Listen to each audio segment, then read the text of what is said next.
श्री स्वामी समर्थ. तर तुमचं वेलकम आहे रेसिपी आणि बरंच काही यामध्ये. तर आज बनवलेला आहे मुगाच्या डाळीचा हलवा. तर बघा कसा झालेला आहे. आपण त्यासाठी काय काय घेतलंय ते पहिले बघूया. तर इथे मुगाची डाळ घेतली 1 वाटी, साखर घेतलेली आहे 1 वाटी, एकच वाटीने प्रमाण घ्यायचं आहे बघा.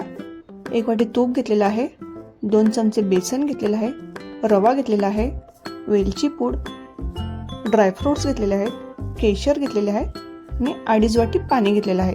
एकाच वाटीचं प्रमाण ठेवायचं आहे आपल्याला. तर इथे आता मी कढई गरम करत ठेवलेली आहे बघा. नवीन व्ह्यूअर्स असाल तर नक्कीच पूर्णच व्हिडिओ बघा. साधी आणि सोपी रेसिपी आहे. तर आता इथे मी मुगाची डाळ पहिली अर्धा तास भिजवलेली होती आणि आपण चाळणीमध्ये ती निथळून ठेवलेली, म्हणजे आपलं पाणी पूर्ण निघून जाईल. आता ते मी कढईमध्ये टाकून घेते आणि आपल्याला गोल्डन भाजून घ्यायची आहे. ती मंद आचेवरच आपल्याला भाजून घ्यायची आहे.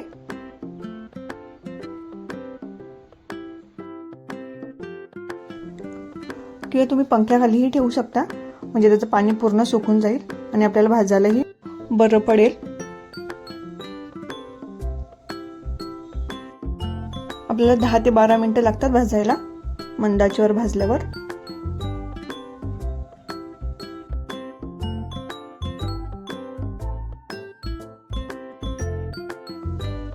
तर मी आता हाताने असं चेक करून बघते आपली डाळ झालेली आहे का. तर आपल्या डाळीचा मॉइश्चर पूर्ण निघून गेलेला आहे बघा. मस्त गुलाबी पण झालेली आहे आपली डाळ. आता ती थंड झाल्यावर मी अशी वाटून घेते.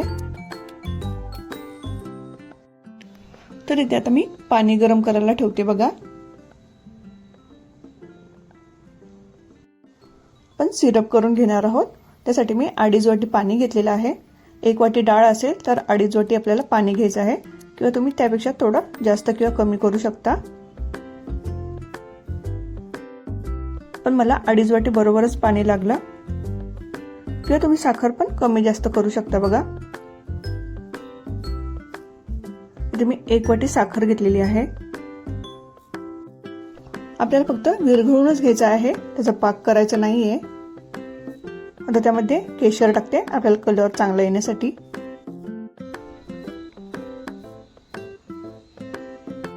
तर सिरप मध्येच मी चिमूटभर मीठ टाकलेलं आहे आणि तुम्हाला पाहिजे तर वेलची पावडर पण टाकू शकता बघा. मी थोडीशी वेलची पावडर पण टाकलेली आहे. आता फक्त आपण विरघळून घेणार आहोत ते.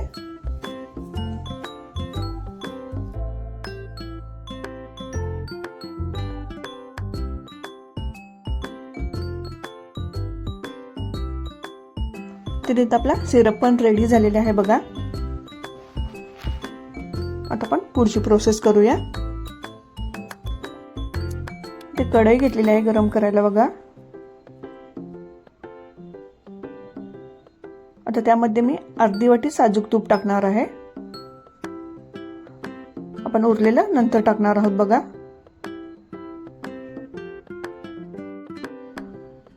आपलं तूप पण चांगलं गरम झालंय. आता त्यामध्ये मी ड्रायफ्रुट्स तळून घेते. तुम्ही तुमच्या आवडीप्रमाणे ड्रायफ्रुट्स घेऊ शकता बघा. ते पण चांगले गुलाबी करून घ्यायचे आहेत. तुम्हाला आवडत असेल तर तुम्ही काळे मनुकेही टाकू शकता त्यामध्ये.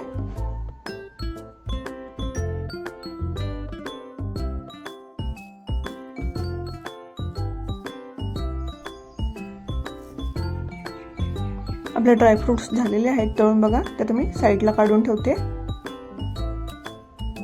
आता त्याच कढईमध्ये मी 2 चमचे बारीक रवा घेतलेला आहे. चांगलं परतून घ्यायचं आहे बघा. आणि 2 चमचे बेसन घेतलेलं आहे, ते पण छानपैकी परतून घ्यायचं आहे.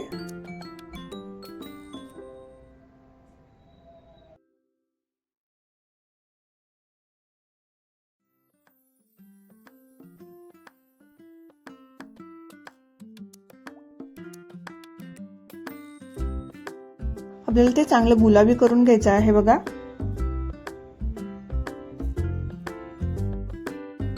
आपण ते सगळं स्लो फ्लेमवरच करणार आहोत, नाहीतर खाली लागण्याची शक्यता असते. त्यामुळे आपण लहान गॅसवरच करून घेणार आहोत सगळं. लागलं तसं त्यामध्ये साजूक तूप पण टाकायचं आहे. आता त्यामध्येच आपली दळलेली डाळ टाकायची आहे बघा. चांगलं मिक्स करून घ्यायचं आहे आपल्याला.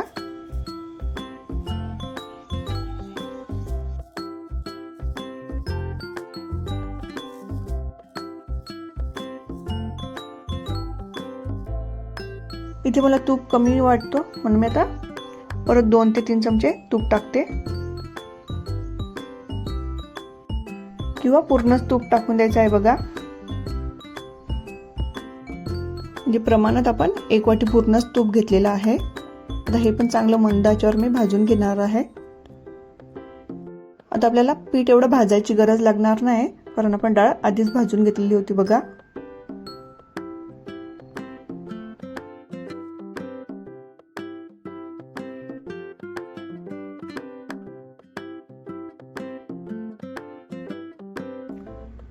आता मी त्यामध्ये आपलं सिरप केलेला आहे तो त्यामध्ये टाकते. थोडं थोडं करून त्यामध्ये टाकायचं आहे. इथे आपल्याला आता पातळ वाटत असेल पण ते लगेच घट्ट पण होईल बघा.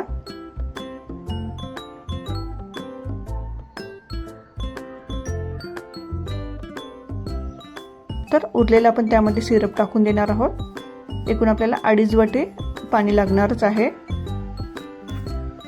तुम्हाला अजून नरम पाहिजे असेल तर तुम्ही त्यामध्ये अर्धी वाटी पाणी वाढवू शकता.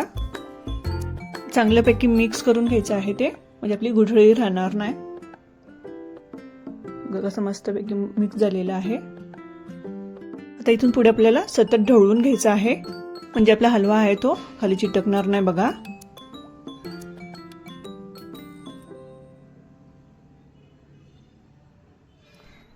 आता इथे मी 1 चमचा वेलची पावडर टाकते. तुमच्या आवडीप्रमाणे तुम्ही वेलची पावडर त्यामध्ये टाकू शकता. ती पण मस्त ढवळून घ्यायची आहे. तर इथे अजून आपला हलवा रेडी झालेला नाहीये. आता आपण त्याचा कलर चेंज करून घेणार आहोत, किंवा तूप सुटस तोपर्यंत आपल्याला तो हलवायचा आहे.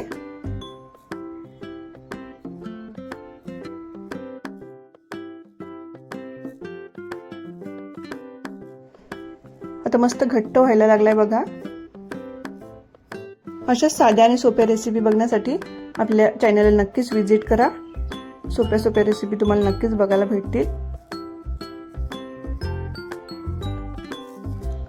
आपला हा रवा 5 ते 6 दिवस चांगला तसाच्या तसा राहू शकतो, कारण आपण त्यामध्ये दूध पण टाकलेलं नाहीये बघा.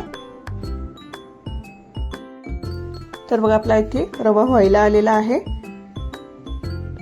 साईडला कसं तूप निघायला लागलेलं आहे बघा. तुम्हाला कॅमेरा जवळ घेऊन दाखवते बघा.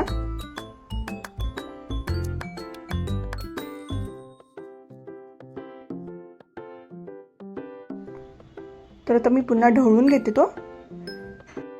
बघा आपला हलव्याचा कलर ही चांगला चेंज झालेला आहे.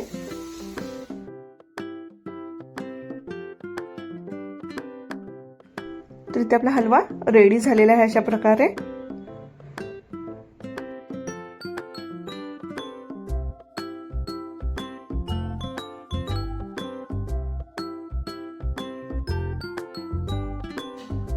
एकदम हलवा आपला नरम झालेला आहे बघा. तर आता वरून मी ड्रायफ्रुट्स टाकते, जे आपण आधीच तळून घेतलेले होते. ते पण चांगलं मिक्स करून घेते बघा.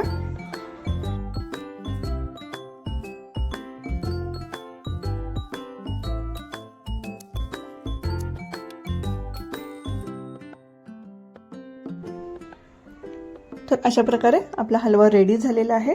आता मी तो प्लेटिंग करून घेते बघा. आपण मोद काढतो त्यामध्ये मी पहिले भरून घेते बघा, किंवा तुमच्याकडे दुसरंही भांडं असेल असं डिझाईनवाला त्याच्यात तुम्ही टाकू शकता. तर इथे आपला हलवा रेडी झालेला आहे. तर तुम्हाला माझी रेसिपी आवडली तर नक्कीच लाईक करा, शेअर करा आणि सबस्क्राईब करा. भेटूया नवीन रेसिपीसोबत. तोपर्यंत बाय बाय.